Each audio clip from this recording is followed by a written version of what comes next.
Muraho. Ese wari uzi ko igihe ukoreye ufite ubumuga bwo kutumva no kutavuga, kimwe muri ibi uba umukoreye ihohoterwa? Kumwereka ko hari ibintu byagenewe adafite ubumuga bwo kutumva no kutavuga, nko kutamubyana muri gahunda zihuza abantu nko mu birori bitandukanye, ubukwe cyangwa gusangira n'inshuti.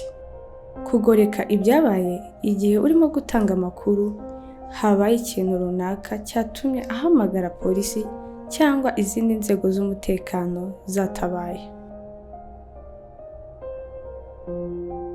cyangwa gutangirwa amakuru n'umusemuzi w'umugabo akabivuga uko bitameze.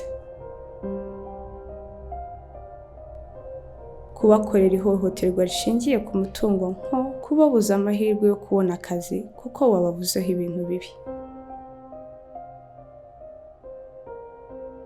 kubashyiraho amabwiriza yo kubanza kukugisha inama mbere yo gukoresha amafaranga yabo cyangwa undi mutungo wabo.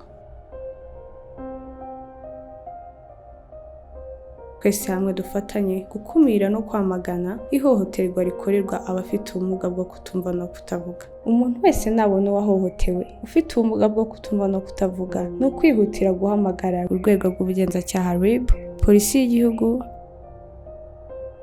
Murakoze.